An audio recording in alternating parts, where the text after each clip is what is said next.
getting a lot of questions from folks when to plant that spring or summer plot.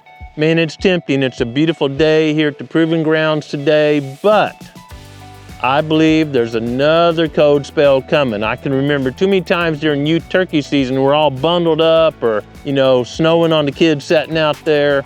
So every year, some folks get excited with this great temperature and plant early, and it's tough to define early, but from my experience and briefly looking at some weather records, there's a better chance of a late cold spell or a late frost than it warming up really early wherever you are north to south and staying warm all the way into summer.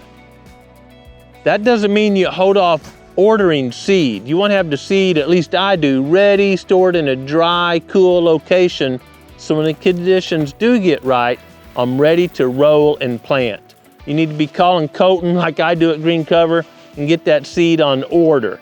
But there's some determinants of when to plant. Now, we got to think the Creator's been doing this before any of us ever thought about anything. And when leaves, trees are dormant, the buds are just barely swelling, He doesn't think it's time for leaves to come out yet. They could get frosted off or something happen, and it's not time for you to plant. Just like having calves in the snow goes against the natural cycle. Think about when bison, deer, elk dropped their calves. I'm going to err on later than earlier. We hope to get it just right, but if I'm going to make a mistake, it's going to be a little later. Now, the odds there are you might get into a drought. There's more droughts during the summer usually than springtime. Spring brings storms and rain. But planting early and that seed setting in the soil, or even worse, that plant's a ½ inch tall and it comes a real cold spell or even snow or ice, you could kill those plants. Now, if you're like me and part of the blend you've got going has cereal rye in there, and you're using the release process or regenerative ag or something where you're going to use a crimper, you certainly want to wait because, the rye out here is 4, 5, 6 inches tall, depending on where you are. And that's like grass in the yard. When you drive a UTV or truck over this, it's going to stand back up. Crimping only works when that cereal rye, or the biggest, most dominant biomass plant, not the tallest, but the most tonnage out there in the blend, is an annual, and it's developed that seed head in the dough stage. We'll go over more of that later when it's time. So I'm a long ways from planting, and what I'm looking for, telltale signs for me, is the soil temperature is at least 60 degrees at 2 inches deep at 9 a.m. You don't have to rush out there in the field and check it. I like to do that, but there's websites that go over that. We'll put an example in the description, so you can just set wherever you are and check it online. Are the trees leafing out, at least making little leaves? Are turkeys really gobbling and tearing it up? All the signs that spring is really there. The most important for planting, most reliable, is that soil temperature at 2 inches deep at 9 a.m. Why 9 a.m.? Well, at night when the sun's not shining, the earth cools, it loses heat, loses a lot of heat.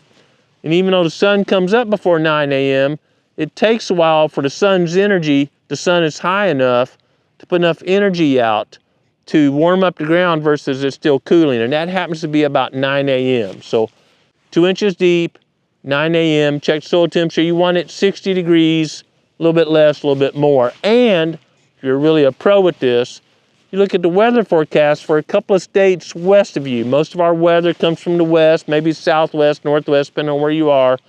If it's a great day where you are, it finally got to that 60 degrees, and it's snowing like crazy for me in western Oklahoma or New Mexico, I'm not planting because that cold front is likely coming this way. If you're using traditional farming methods and you're going to spray, you certainly don't want to spray now. Deer are hungry. It's a long time until native vegetation really starts greening up and producing a lot of tons or biomass. We've got great food out here. The closer, if you're going to use that method, you're going to disc or spray, that you terminate that crop to when the new crop is coming up, the less time the grocery store is not open. You haven't cleaned the table and told the critters, no food here, go to the neighbor's place. I don't like that. I'm selfish. I want the critters on my place. So I plant green with the release process. I'm going to wait till my cereal rye gets tall in that dough stage, and I put my pH drill right through there. And that way my new crop is coming up as my old crop is being terminated by crimping, and I've never cleaned the table. Another big advantage of the release process, well, that's just reducing the amount of time weeds can take hold of your plot, and you're gonna have to use a herbicide. So, you know, you got a good stand, hopefully it's really thick, shading out weeds, it's really tall, and then you drill right through that. You wait a week or two, depending on the conditions, your new crop gets up 2 or 3 inches high, you crimp it over. That crimper is not gonna hurt that really young, pliable new stand, that new crop coming on. And then all of a sudden it canopies out. There's not much time for weeds to take hold in that plot. It's shaded out. That's one reason I like to plant at a higher rate. For example, I'm gonna be planting Super Summer Blend. I have more mouths than acres of food plots. This is steep, you know, tough land, so my food plot acres are limited, and I need to maximize the tonnage per acre. So I'm willing to pay just a little bit more for that blend. It's actually probably cheaper, less pennies per pound of forage grown with Super Summer. And Green Cover recommends I plant that at 45 pounds per acre. I'm gonna plant it at 60. I'm gonna increase that percentage a good bit, because I know when those plants are this tall and deer wiping some stuff out by browse pressure, I need plenty of stems out there to get a canopy and shade out the weeds. Seed's one of the least expensive things we do with the food plot system, so you don't want to be chintzy when it comes to seeds or pounds per acre when you're planting food plots. One last thing I'd like to add on that subject, the smaller the plot or the higher the amount of browse pressure, the more seeds needed per acre to have a chance to compete with the amount of deer getting their groceries there. Seeds are living organisms, so they've got to have oxygen. That real compacted soil isn't good if you're disking all the time. And moisture.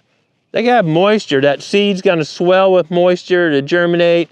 It needs plenty of moisture to grow really quick. So if all those other conditions are right and it's a drought, don't plant, save your seed. So perfect example, it was 31 degrees here. I've got a few acres of clover. I'm gonna frost seed, walk around, spread that out. But it's really dry and there's no rain, no good chance of rain in the 10-day forecast. I don't want to plant those seeds, that clover seed, in a really dry environment. So several things to look at here. Soil temperature, time of year, common sense, what are the trees doing, available moisture, what's the weather doing, where it's coming from, what's going to happen to you in a week or two.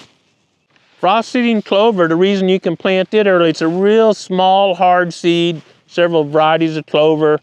And you're gonna do it when it's frost seeding, because when the ground gets cold and thaws, couple repetition, ground actually cracks open and goes back together, cracks open, goes back together. You've seen this when you walked out after a hard frost. And that allows that clover seed to barely work in the soil. It's planted at just almost a perfect depth, and then it's just gonna stay there until it gets warm enough for that seed to germinate and grow. So planting soybeans or, you know, even a blend like Super Summer is not good when the soil's too cold. You want that to be in the perfect growth condition to just jump out of ground and grow as fast as it can to establish a good root system, a good canopy, and that's the key to having a good crop all summer long. I hope these tips help you get a good crop, and it's gonna vary. I don't mention dates because, you know, we got people in Canada and Michigan. Just talked to a guy in Michigan this morning, all the way down to Florida, that watches the show every week. So you need to look at the conditions where you are, not what it says on the back of any bag, not some plant zone chart, because the weather is highly variable. Seems more variable to me than it used to be, and you need to consider the weather conditions where you're planting to get a good crop coming off this year. Watching seeds go from dormant to life and growing, well, that's just a great reflection, a story, if you will, of the Creator's gift of His Son for the life, death, and resurrection of Christ. And I hope you take time, whether you're planting or whatever you're doing today, to reflect on the greatest gift of time and seek the Creator's will for your life and apply it daily. Thanks for watching Growing Deer.